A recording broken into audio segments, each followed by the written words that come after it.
پھر وہ گاؤں چلا گیا میاں چنو کی جانب. پھر پیغام آیا کہ پیر صاحب سے گاؤں مل لیں.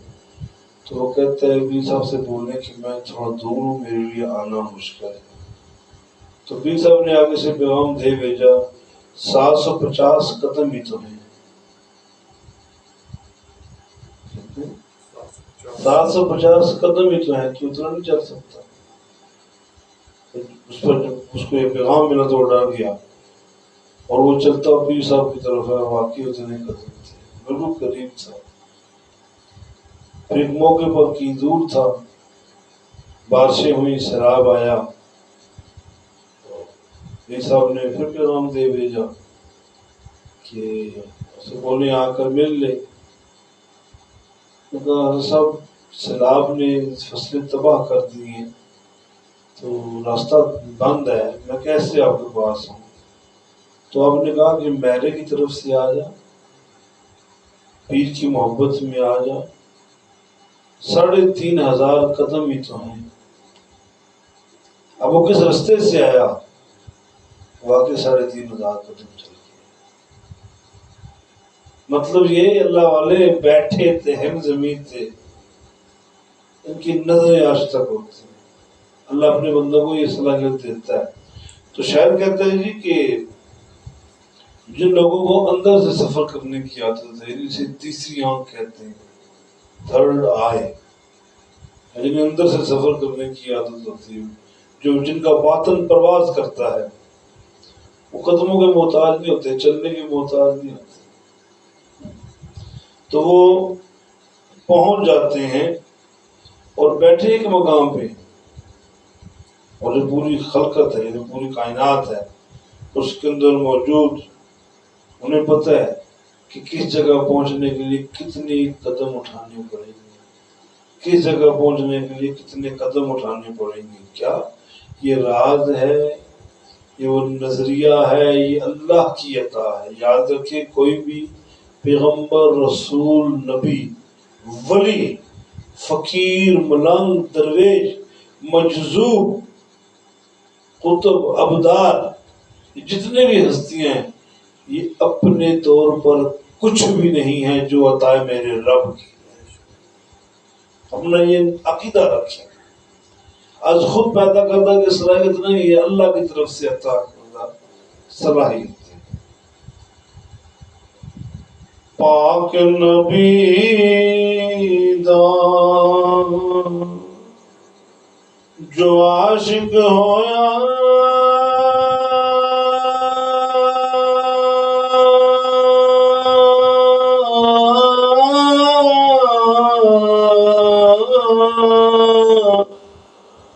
اور روے نا بے خبراں،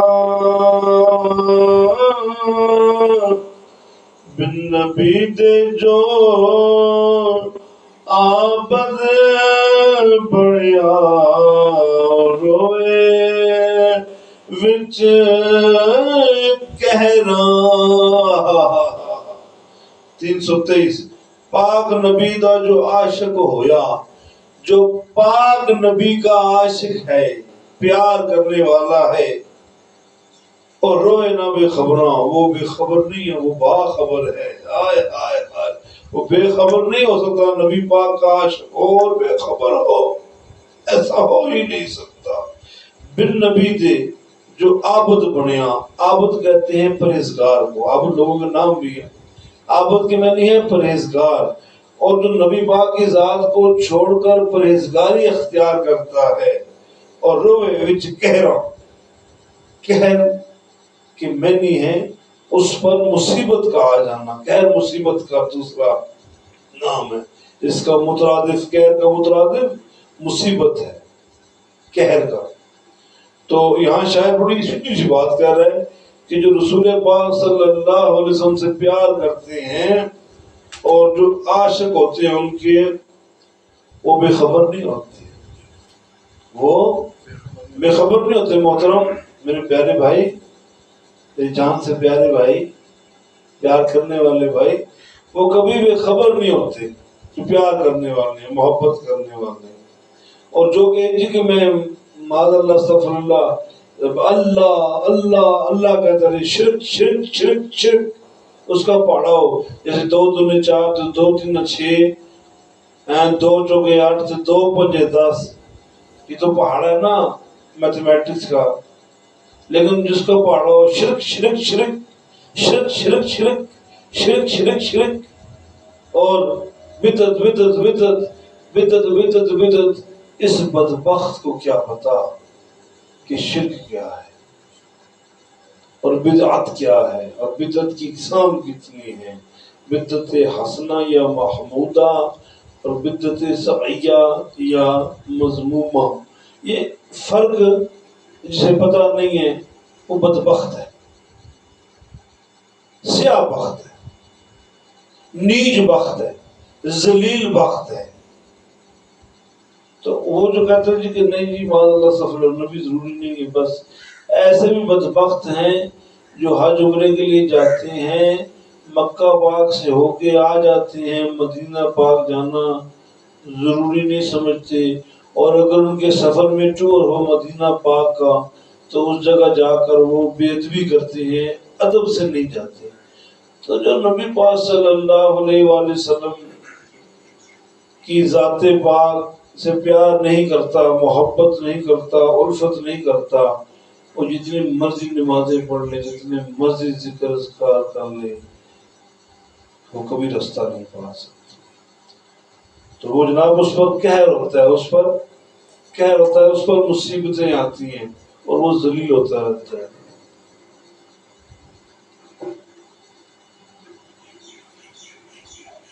شعر نمبر 324۔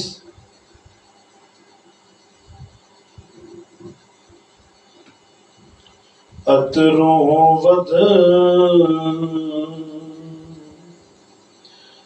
پسینہ مہکے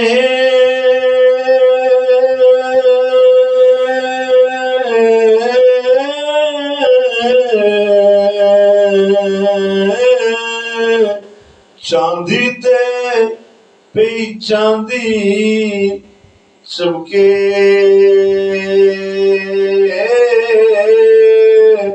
حسن نبی دیاں مچیاں دھوماں، شیشے جات پیا دمکے، عطروں ود پسینہ مہکے۔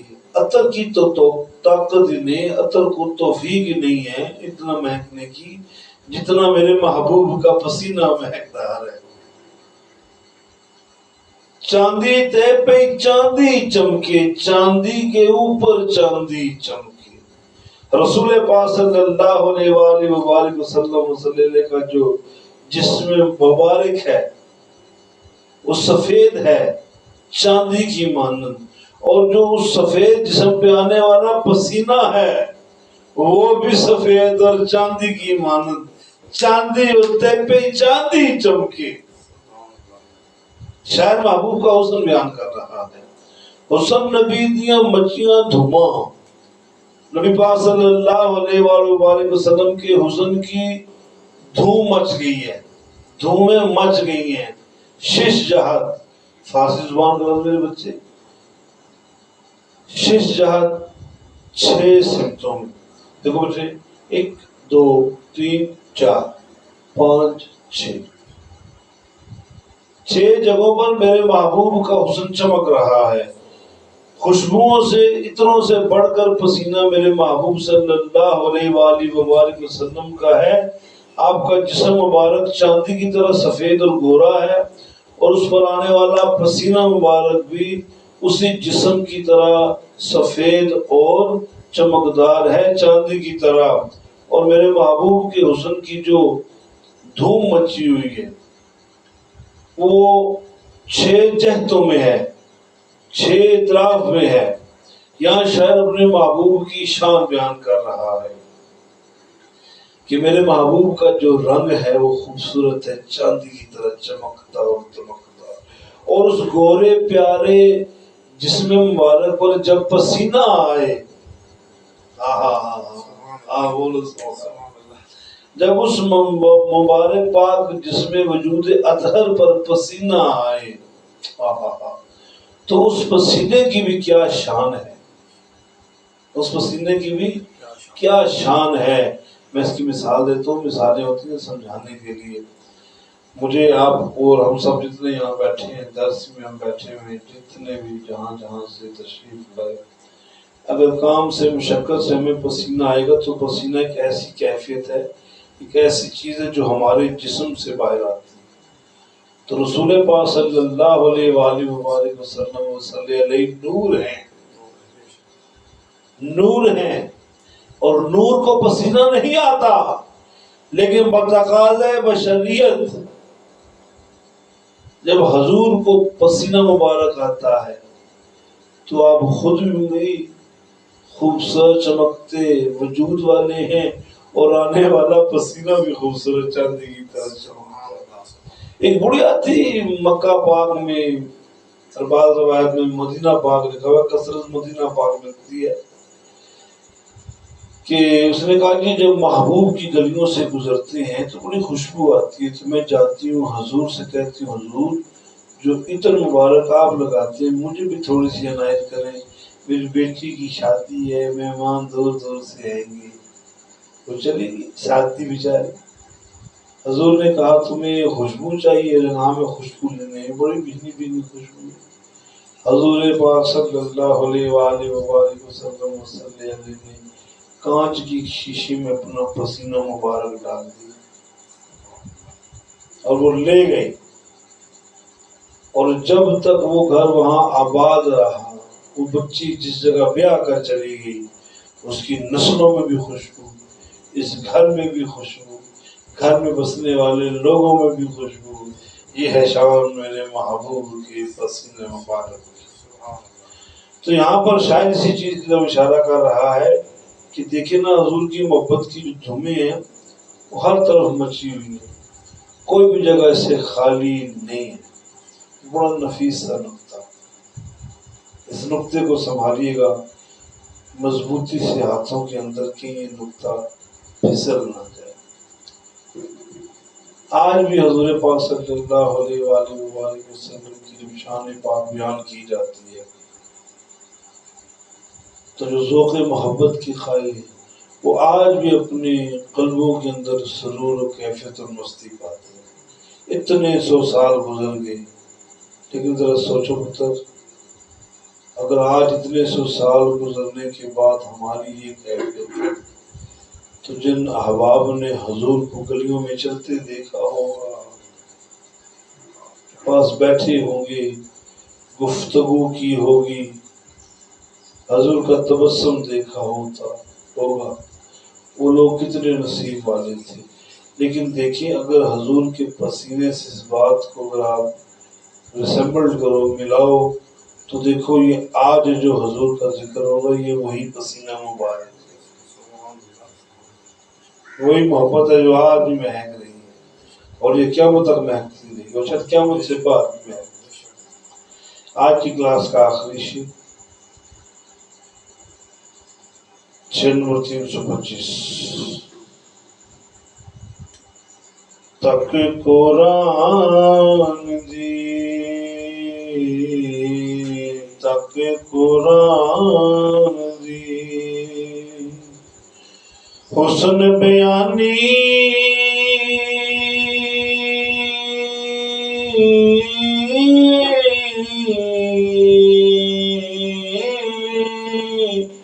نالے تک انداز اسرار، جو جو پیار اس نو دے سدر جان نسنا۔ تا قرآن دی حسن بیانی، قرآن کا انداز بیان دیکھ بندے، نالے تک انداز اسرا، اور اس کے اثر کی کیفیت کو دیکھ، اثر کے انداز کو دیکھ، جو جو پیار اس نو دے، جو پیار کرتا ہے قرآن پاک سے سدھر جان نسلیں، اس کی نسلیں سدھر جاتی ہیں۔ قرآن پاک کی حسن بیانی دیکھیں، اس کے اندر اثر کتنا زیادہ ہے کہ جو اس قرآن پاک سے پیار کرے گا وہ اپنے سمیت تو سدھر گیا لیکن اس کی نسلیں سدھر جائیں گی۔ یہاں شاید قرآن کی شان بیان کر رہا ہے کہ قرآن پاک کی کتنے بلند و بالا شان ہے کہ اس کا جو انداز بیان ہے انتہائی اثر کن ہے، اور اس کا جو انداز ہے نا، جب بندہ اس انداز میں سے پڑھتا ہے تو اس پر ایک زبردست قسم کا مثبت اثر مرتب ہوتا ہے۔ میں ایک مثال دیتا ہوں، وَالضُّحَىٰ وَاللَّيْلِ إِذَا سَجَىٰ، قرآن پاک یہ ایک سورہ پاک ہم نے شروع کیا حصہ پڑھا، پھر اپنے علم نشرح لک صدرک ووضعنا عنک وزرک وما ارسلناک الا رحمة للعالمین ذالک الکتاب لا ریب فیہ ایاک نعبد وایاک نستعین فبالآء ربکما تکذبان۔ جگہ جگہ سے جہاں سے مرضی آپ پڑھیں، اگر آپ کے اندر محبت الفت ہے تو ہو ہی نہیں سکتا کہ آپ پر ان آیام بارکاہ کا اثر نہ ہو۔ قرآن پاک کے اندر جو کچھ پوشیدہ راز ہیں ان میں سے 2-3 باتیں میں آپ سے عرض کیے دیتا ہوں۔ قرآن پاک کی اندر جتنی بھی آیام مبارکہ ہیں، جتنی بھی آیات ہیں، آیت کے معنی ہے نشانی، ٹھیک ہے۔ اب ہر آیت جو نا، ہر آیت توجہ سے میری بات سنیے، ہر آیت اپنے اندر پورے معنی دیتی ہے۔ ان بطش ربک لشدید کو دیکھ لیجیے کہ تیرے رب کی پکڑ بڑی ڈاٹی ہے۔ ایک آیت میں پورے لاکھوں مضمون ہیں، لاکھوں مضمون ہیں ایک آیت کے اندر۔ بات ایک ہی کر رہا ہے میرا مالک، لیکن جو صاحب نظر ہیں، جو تصوف کے سالک حق پر چلنے والے تصوف والے لوگ ہیں، تصوف زندگی ہے، تصوف باطن کا وضو ہے۔ کوئی اس کے بولے تصوف کچھ نہیں ہے، معاذ اللہ، وہ نادان ہے، وہ کلرڈ بلائنڈ اندھا ہے۔ تو ایک آیت میں اتنے بڑے مضمون ہیں۔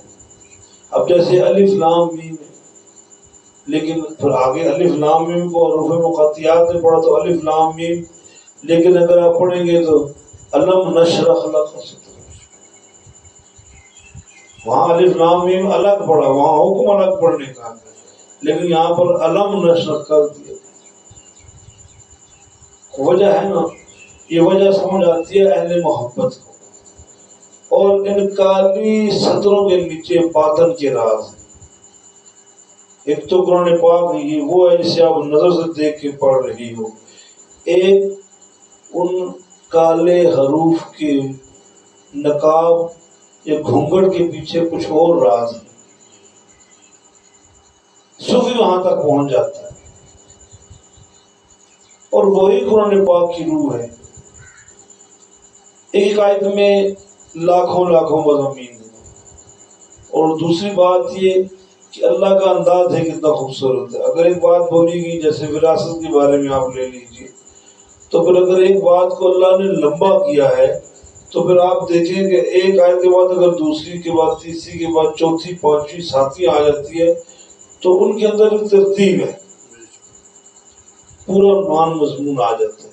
لیکن قرآن پاک کے اندر کثرت سے، کیونکہ یہ فصیح و بلیغ کتاب ہے، ایک آیت کے اندر لاکھوں مضامین ہیں، تو اثر کیوں نہ ہو بندے میں۔ جب بندہ باطن سے کہتا ہے حضرت کہ فَبِإِلَٰهِ رَبِّكُمَا تُكَذِّبَانِ، دیکھنے میں تو یہ کہ تم اپنے پروردگار کی کون سی نعمت کو جھٹلاؤ گے، لیکن یہ انداز فکر دیتا ہے، شعور دیتا ہے کہ انسان سوچے میں کون کون سی نعمت کو یاد کروں. ہاتھ نعمت ہیں، آنکھیں نعمت ہیں، منہ نعمت ہے، زبان نعمت ہے، دماغ تو بندے کا. تو پھر یہ بندہ جب اس قرآن پاک کو اس طرح پڑھتا ہے تو یہ رستے بتاتا ہے. پھر یہ قرآن پاک رستے بتاتا ہے. اور پھر کیا ہوتا ہے، جن کو قرآن پاک سے محبت ہوتی ہے ان کی نسلیں سدھر جاتی ہیں، ان کی اولاد سدھر جاتی ہے، براہ راست پر چڑھ جاتے ہیں. جب براہ راست پر چڑھ جاتے ہیں تو پھر کوئی چیز انہیں وہاں سے متزلزل نہیں کر سکتی. تو اللہ ہمیں بھی قرآن پاک سے پیار کرنے کی توفیق عطا فرمائے. اللہ ہمیں بھی اس کے رموز و خاص ملنے کی توفیق عطا فرمائے. اللہ تعالی ہم سب کا حامی ناصر ہو. میں شکریہ ادا کرنا چاہوں گا آج کی تاریخ میں، آج کی ڈیٹ میں یہ 2-3 سال سے ایک مسلسل جو بغیر کسی رکاوٹ کے، بغیر کسی بریک کے ڈیلی کام کر رہے ہیں ہمارے چھوٹے سائیں جی، فقط سائیں روح فقیر جی امتی، جو اس محفل کے روح رواں بھی ہیں اور نگران بھی ہیں. اچھے طریقے سے ڈیوٹی کر رہے ہیں. صوفی خالد صاحب ہیں، سکلین حیدر صاحب ہیں، اور جتنے بھی دوست احباب اس درس میں شرکت کرتے ہیں. یہ بات بڑی نصیب والی ہے. کوئی بندہ کہے جی کہ پتہ نہیں کیا ہو جاتا ہے، سارا کچھ بنتا ہے. یاد رکھیں ڈیوٹیاں لگی ہوئی ہیں اور یہ ڈیوٹی بڑی سخت ہے جی، بڑی سخت ڈیوٹی ہے. اور اللہ نے آپ کو توفیق دی ہے. کبھی آپ درس قرآن کی کلاسز کو کیپچر کر رہے ہوتے ہیں، اسے اپنے پاس ریکارڈ بنا رہے ہوتے ہیں. کبھی آپ مٹھیاں گلنا کے نام پر مختلف جگہوں کی سیر کرتے ہیں اور مصیبتیں، پریشانیاں، سردی، گرمی، موسم، حاری بیماری چھوڑ کے ہر چیز کو طرف رکھ کے اپنے محبوب کی رضا کے لیے چلتے ہیں. یہ بھی تو تبلیغ ہے. پھر اس کے بعد ماشاءاللہ پھر اس کو ایک اچھے طریقے سے ریپرزینٹ کرنا، پھر اس کو دکھانا لوگوں کو، اور پھر لوگوں کا دل میں محبت کا آنا، پھر لوگوں کے اندر ایک شوق پیدا ہونا. میرے بیٹے بڑی بامراد زندگی ہے، قبلہ بڑی بامراد زندگی ہے. آپ بھی ساتھ ہوتے ہیں، آپ سوال کرتے ہیں. یاد رکھیں، میں پیچھے بھی کہہ چکا ہوں، یہ جو ہوائیں ہیں نا یہ ہماری بہت بڑی گواہ ہیں. اب یہ آپ کی مرضی ہے کہ آپ زندگی کیسے گزارو. اور جو میرا وجدان کہتا ہے نا، میں بیٹا میں آپ کو سلیوٹ کرتا ہوں، آپ بہت بامراد زندگی گزار رہے ہیں. درمیان میں شیطان نے کتنی بڑی پریشانیاں بنائی، کبھی کیا تو کبھی کیا، لیکن اللہ نے اپنے محبوب کے ساتھ کیا استقامت دی ہے. اللہ ہم سب کو استقامت سے سرفراز کرے. وما توفیق الا باللہ، وآخر دعوانا الحمد للہ رب العالمین.